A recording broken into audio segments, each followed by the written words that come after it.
வானாய் போற்றி, சிதாப்பள்ளி மேவிய சிவனே போற்றி.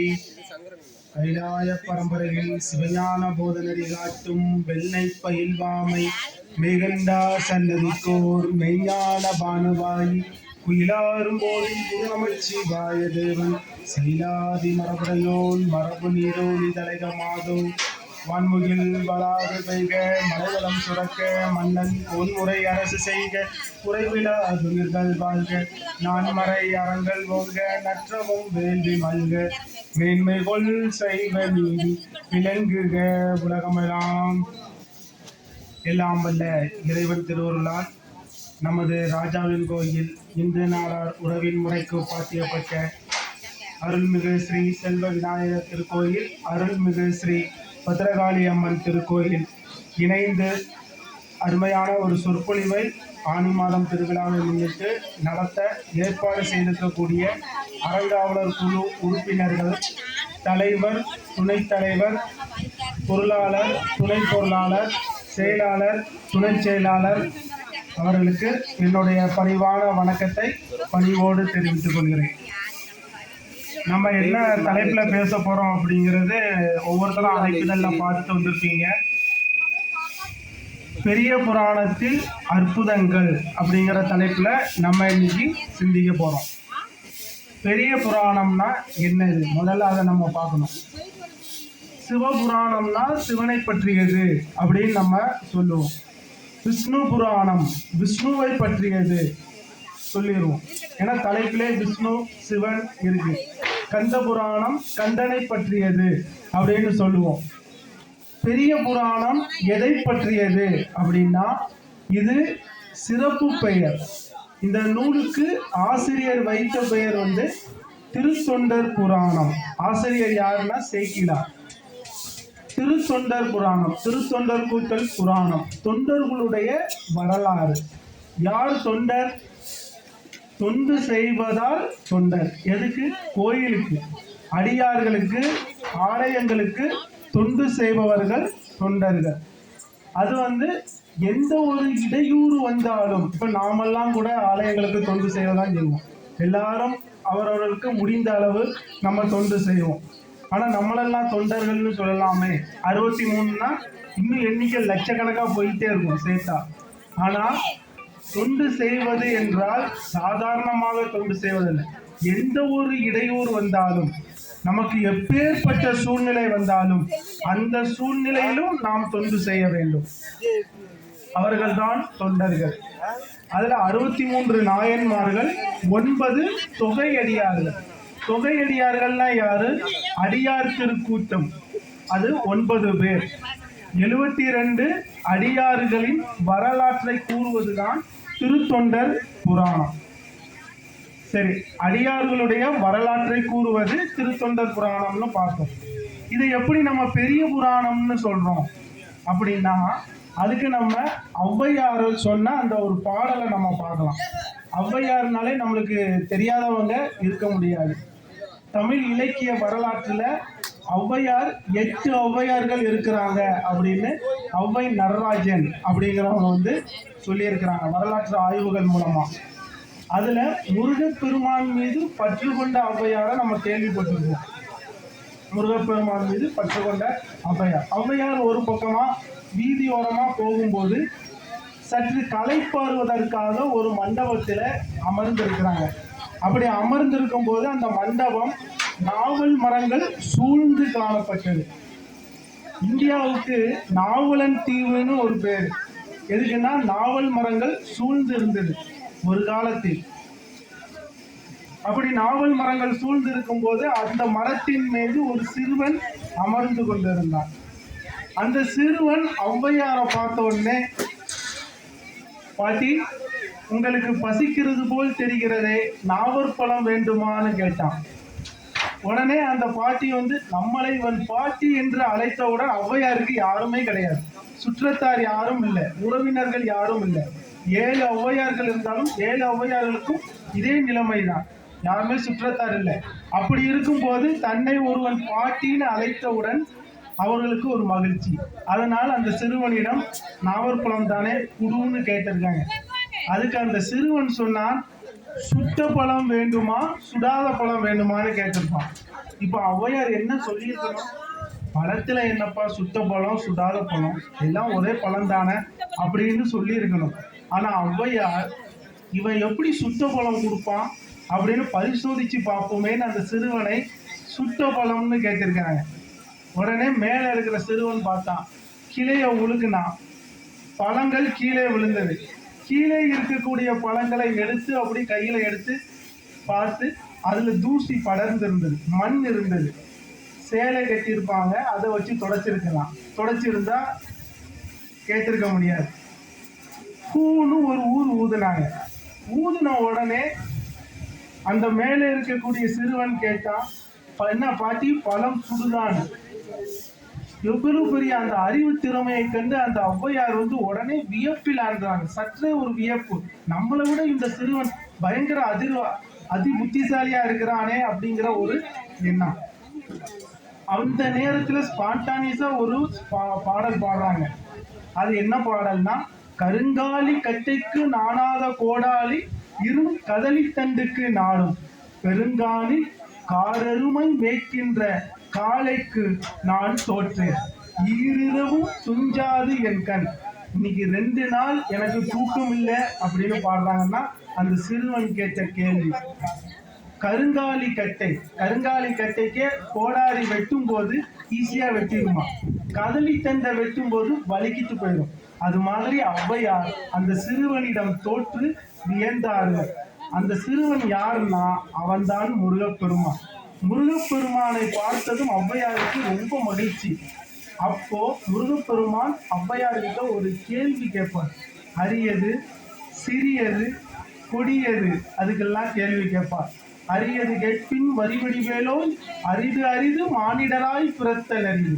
மானிடராய் பிறத்தாலும் கூன் குருடு செவிடு நீங்கி பிறத்தல் அரிது அப்படின்னு சொல்லுவார். அது கொடியது எது அப்படின்னு கேட்கும் போது ஔவையார், கொடிது கொடிது வறுமை கொடிது, அதனினும் கொடிது இளமையில் வறுமை, அதனினும் கொடிது அன்பில்லா பெண்டீர், அதனினும் கொடிது அவள் கைப்பட உண்பதுதான் அப்படின்னு கொடிதுக்கு விளக்கம் சொல்லிட்டு அதுக்கு பிறகு முருகப்பெருமான் பெரியது எது அப்படின்னு கேட்பார். இதுதான் ரொம்ப முக்கியமான ஒரு பகுதி. பெரியது எதுன்னு கேட்கும் போது ஔவையார் பெரிது பெரிது பெரியது கேட்பின் வரிவடி வேலோ பெரிது பெரிது புவனம் பெரிது, உலகம் பெரியதுன்னு சொல்றாங்க. அதுக்கு பிறகு உலகமோ நான்முகன் படைப்பு. அப்ப நான்முகன் பெரியவரா? நான்முகனோ திருமால் உந்தியில் தோன்றியோம். அப்ப திருமால் பெரியவங்களா? கரியமால் பார்க்கடலுள் ஒடுக்கம். பார்க்கடல் பெருசா? பார்க்கடல் கும்பமாமுனி அங்கையில் அடக்கம். கும்பமாமுனினா யாரு? கும்பமாமுனினா அகத்தியர். அகத்தியர் பிறக்கும் போதே கும்பத்தில் பிறந்தவர் அப்படின்னு ஒரு வரலாறு உண்டு. இங்க ஒண்ணும் இல்லை, இன்றைக்கு நாம சோதனை குழாய் குழந்தை அப்படின்லாம் சொல்றோம்ல, டெஸ்ட் டியூப் பேபின்னு. முதன் முறையாக அகத்தியர் டெஸ்ட் டியூப் பேபியில பிறந்தவர். கும்பமாமுனி கலசத்துள் ஒடுக்கம் அப்படி. அப்போ அந்த கலசம் பெருசா? அந்த கலசம் புவியில இருக்கக்கூடிய சிறு மண். அப்ப அந்த மண் பெரியதா அப்படின்னு கேட்டா, அந்த புவி உமையவள் சிறுவிரல் மோதிரம். உமையோட சிறுவிரல் மோதிரம்னா அப்போ உமை பெரியவளா அப்படின்னா, உமையோ சிவபெருமான் இடப்பாகத்தில் ஒடுக்கம். அப்ப சிவபெருமான் பெரியவரா? இல்ல, சிவபெருமான் தொண்டர் உள்ளத்துள் ஒடுக்கம். அடுத்த வரி எல்லாரும் சொல்லிடுவீங்கன்னு நினைக்கிறேன். தொண்டர் தம் பெருமை கூறவும் பெரிதே அப்படின்னு ஔவையார் சொல்லுவாங்க. அந்த தொண்டர் தம் பெருமை கூறவும் பெரிதேங்கிற அந்த ஔவையாருடைய வாக்கிற்கு இணங்கதான் இந்த திருத்தொண்டர் புராணம் என்பது தொண்டருடைய பெருமையை கூறுவது. அதனால் இதற்கு பெரிய புராணம் அப்படிங்கிற ஒரு பெயர் ஔவையாருடைய வாக்கிற்கு இணங்க கொடுக்கப்பட்டது. இன்னொரு அர்த்தமும் உண்டு. 63 நாயன்மார்களும் தொண்டு செய்தவர்கள். எப்பேற்பட்ட இடையூறு வந்தாலும் அந்த தொண்டில் உறுதியோடு இருக்கிறவர்கள் தான் 63 நாயன்மார்கள். இப்ப திருவள்ளுவர் எழுதின திருக்குறள் ஒன்று செயற்கரிய செயல் செய்வார் பெரியர் அப்படின்னு நம்ம கேள்விப்பட்டிருக்கோம். தன்னால் செய்ய இயலாத அரிய செயல்களை செய்பவர்கள் பெரியர்கள். அதை கருத்தில் கொண்டு இந்த திருத்தொண்டர் புராணத்திற்கு பெரிய புராணம் அப்படிங்கிற ஒரு பெயர் வழங்கப்பட்டிருக்கு. சரி, இந்த திருத்தொண்டர் புராணம் எப்படி உருவானது, இதை சேக்கிழார் எப்படி எழுதினார் அப்படின்னு பார்க்கறதுக்கு முன்னால முதல்ல யார் சேக்கிழார் அப்படின்னு பார்க்கணும்ல. சேக்கிழார் யாரு அப்படின்னா, இவருடைய தந்தை ஒரு கிழார் தலைவர்கள் குலத்துல பிறந்தவங்க. அரசரோட ரொம்ப பழக்கப்பட்ட ஒரு குலம் தான் கிழாறு குலம். அதுல வந்து சாதாரண எருமை மாடுகள் மேய்க்கிற ஒரு குலம்.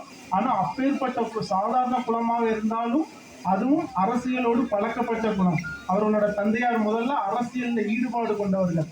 அப்ப சாதாரண தாழ்ந்த குலமாக இருந்தாலும் அதையும் உயர்த்திய பெருமை அக்கால மரபிற்கு உண்டு அப்படிங்கிறத நம்ம தெரிஞ்சுக்கிடணும். அப்போ அவங்க வந்து முதலமைச்சர்னா ஒரு நாட்டுக்கு முதலமைச்சர் தலைமை மந்திரி அப்படின்னு அர்த்தம். அந்த நாட்டுக்கு அரசர்களுக்கு தலைமை மந்திரியாக சேக்கிழாருடைய தந்தையார் இருந்திருக்கிறார். அப்படி இருக்கும் பொழுது மன்னன் ஒரு முறை தலைமை அமைச்சரிடம் கேள்விகள் கேட்பான். எப்பவுமே மன்னர்களுக்கு வேற வேலை கிடையாது. ஏற்கனவே சங்க காலத்திலே நம்ம பார்த்தோம்னா பெண்களின் கூந்தலிலே இயற்கையிலே மனம் உண்டாகும் மன்னர்கள். இது தேவையில்லாத வேலை. அவங்களுக்கு போர் எதுவுமே அந்த காலத்துல பார்த்தீங்கன்னா போர்கள் வந்து நடக்காது. அந்த பகை மன்னர்கள் வந்து எதிர்கொள்ள அஞ்சுவாங்க, பாண்டியர்கள் சோழர்கள் கிட்டலாம். அப்படி இருக்கும்போது மன்னர்களுக்கு போரே வராததுனால அவங்களுக்கு வேற பொழுதுபோக்குக்காக இந்த தமிழ் துறை அப்படிங்கிற துறையும் அவங்க நடத்தினாங்க. அந்த துறையில சந்தேகங்கள் ஏதாவது வந்தா அமைச்சர்கள் கிட்ட தான் வந்து அணுகுவாங்க. அப்படி அணுகும்போது மன்னர் என்ன பண்ணா, அமைச்சரை பார்த்து 3 கேள்வி கேட்டான். அந்த 3 கேள்வி என்ன தெரியுமா? இந்த உலகத்தை விட பெரியது எது? மலையை விட பெரியது எது? கடலை விட பெரியது எது? நம்ம நினைப்போம் கடலே எவ்வளவு பெருசு, அதை விட பெருசு இருக்க முடியுமா? நிலம், உலகம் எவ்வளவு பெரியது, அந்த உலகத்தை விட பெரியது. அப்புறம் மலையை அது எவ்வளவு பெரிய உயர்ந்த மலை, அதை விட பெரியது இருக்க முடியுமா?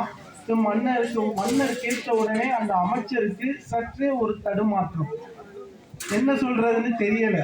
உடனே வந்து மன்னர் என்ன சொல்றாருன்னா, நாளைக்கு பதில் சொன்னால்தான் நீ அரண்மனைக்குள் நுழைய வேண்டும். உடனே அமைச்சர் தயக்கத்துடனே வீடு நோக்கி செல்கிறார். அப்படி வீடு நோக்கி செல்லும் போது அங்கே அந்த சிறுவன் இருந்தான். அவனுக்கு ஒரு 12 வயது 13 வயது இருக்கும். அப்பா தந்தை எப்பொழுதுமே வந்து உற்சாகத்துடனும் மிகுந்த மகிழ்ச்சியுடனும் வருவாரே, இப்பொழுது அதிக வாட்டத்தோடு வருகிறாரே, என்ன காரணம் அப்படின்னு கேட்கும் பொழுது அந்த சிறுவன் வந்து கேட்டான், எப்போ உங்க முகத்தில் மகிழ்ச்சி இருக்குமே, இப்போ ஏன் துன்பமோடு ஒரு வாட்டத்தோடு இருக்கிறீர் அப்படின்னு கேட்ட உடனே அந்த அமைச்சர் சொல்றாரு, இன்னைக்கு மன்னர் வந்து ஒரு 3 கேள்விகளை என்னிடம் கேட்டார், அதற்கு விடை தெரியாமல் சற்றே குழப்பத்தில் இருக்கிறேன் அப்படின்னு சொல்றாங்க. அது என்ன கேள்வி, அதை கூறுங்கள், என்னால் சொல்ல முடியுதா என்று பார்ப்போம் என்று அந்த சிறுவன் கேட்டான். அது உலகத்தை விட பெரியது எது, இந்த மலையை விட பெரியது எது, கடலை விட பெரியது எது, இந்த 3 கேள்விதான் அப்பா அப்படின்னு அந்த தன்னுடைய மகனிடம் கூறுகிறார். அப்ப அந்த மகன் சொன்னா, இந்த கேள்விகளுக்கு என்னாலே பதில் சொல்ல முடியுமே, நான் கூறுகிறேன் அப்படின்னு சொல்லி நேரா அரண்மனையை நோக்கி ஓடினான். இப்போ தந்தைக்கு என்ன பண்ணுவதுன்னு தெரியல. திடீர்னு இவன் வந்து ஓடுறான்னு சொல்றானே, என்ன சொல்லியா போறானோன்னு அச்சம். உடனே அப்பாவும் பின்னாலே ஓடுறாரு. தந்தை ஓட அதற்கு முன்னால் மகனும் பின்னால ஓடுறார். மகன் நேர அரண்மனையை நோக்கி ஓடி தன் மன்னருடைய முன்னால் நிற்கிறார். தந்தை அரண்மனைக்குள் நுழையவில்லை. ஏன் நுழையலைன்னா, அவன் பதிலோடு தான் நுழைய வேண்டும் என்பது மன்னருடைய அரச கட்டளை. அதனால அவன் தந்தை வந்து வெளியே இருக்கிறாரு. மகன் மன்னருக்கு முன்னால நிற்கிறான். அரசர் சற்றே இந்த சிறுவனை ஒரு கேலியோடு பார்க்கிறார். எங்க வந்தீங்க, யாரை பார்க்க வந்தீர் அப்படின்லாம் கேட்கிறார். உடனே என்னுடைய தந்தையாரிடம் நீங்கள் 3 கேள்வி கேட்டதாக என் தந்தை கூறினார், அதற்கு பதில் சொல்ல நான் வந்திருக்கிறேன் அப்படின்னு அந்த சிறுவன் மன்னனிடம் கூறுகிறான். என்பது 3 கேள்விக்கு நீ பதில் சொல்ல போகிறாயா? உன் தந்தை எவ்வளவு பெரிய அறிவுள்ளவன், அவனாலேயே இந்த கேள்விகளுக்கு பதில் சொல்ல முடியாது என்றால் உன்னால் கூற முடியுமா அப்படின்னு அந்த சிறுவனை எள்ளி நகையாடினார் மன்னர். உடனே நீ கேள்விகளை கேளுங்கள், நான் பதில் கூறுகிறேன் அப்படின்னா. உடனே மன்னர் கேள்விகளை கேட்க ஆரம்பிக்கிறாரு. கடலை விட பெரியது எது? அந்த சிறுவன் சொன்னா, பயன்தூக்கால் செய்த உதவி சிறிதனினும் நயன்தூக்கின் நன்மை கடலினும் பெரியது அப்படின்னு சொல்றார். அடுத்தது, மலையை விட பெரியது எது? நிலையில் தெரியாது அடங்கியான் தோற்றம் மலையை விட மான பெரியது அப்படின்னார். அடுத்தது, உலகத்தை விட பெரியது எதுன்னு கேட்டார். அதற்கும் காலத்தினால் செய்த உதவி சிறிதனினும் ஞானத்தின் மால பெரியது. இந்த 3 கேள்விகளுக்கும் 3 திருக்குறளின் மூலமாக பதில் கூறினார் அந்த சிறுவன். அந்த சிறுவன் தான் திருத்தொண்டர் புராணம் என்கிற காப்பியத்தை பின்னால் படைக்க இருக்கிற சேக்கிழார். அந்த 3 கேள்விகளுக்கும் 3 குறளில் பதில் சொன்ன திறத்தை பார்த்து மன்னன் வியந்து, இன்று முதல் நீர்தான் இந்த நாட்டிற்கு முதலமைச்சர் என்று சேக்கிழாருக்கு அந்த பட்டத்தை கொடுக்கிறார். அதற்கு பிறகுதான் அவர் திருத்தொண்டர் புராணம் என்பதை படைக்க இருக்கிறார். முதலமைச்சர் பதவியில் இருந்து கொண்டு இலக்கியம் படைத்தவர்கள் அக்காலத்தில் பலர் இருந்தார்கள். திருவாசகத்தை எழுதிய மாணிக்க வாசகர், அவரும் பாண்டிய நாட்டுக்கு ஒரு முதலமைச்சராக இருந்தார். இப்படி பதவியில் இருந்து கொண்டு இலக்கியம் படைத்தவர்கள் பலர் நம் நாட்டில் இருந்திருக்கிறார்கள். அப்படி திருத்தொண்டர் புராணத்தை படைத்த சேக்கிழார் ஒரு முதலமைச்சர். இவர் எப்படி அந்த திருத்தொண்டர் புராணத்தை உருவாக்கினார் அப்படின்னு பார்த்தோம்னா, கிபி 9ஆம் நூற்றாண்டுல சுந்தரமூர்த்தி நாயனார் அப்படின்னு ஒருத்தர் இருந்தார். அவர் பாடிய திருத்தொண்டர் தொகை, அந்த தொகைதான் சேக்கிழாரை திருத்தொண்டர் புராணம் என்பதை படைக்க வைத்தது. அதிலே அவர் அடியார்களை பற்றி ஒரு வரியில் குறிப்புகள் கூறியிருப்பார் சுந்தரமூர்த்தி நாயனார். அதை வைத்து விரிவாக ஒரு புராணத்தையே சேக்கிழார் படைத்து காட்டினார். அந்த பாடல் திருத்தொண்டர் தொகை எப்படின்னா, அதுவும் ஒரு பெரிய அந்த சுந்தரமூர்த்தி நாயனாருடைய வரலாற்றில் ஒரு பகுதியாக விளைந்த கதை. சுந்தரமூர்த்தி நாயனார் அந்த அவருடைய கதையை நீங்க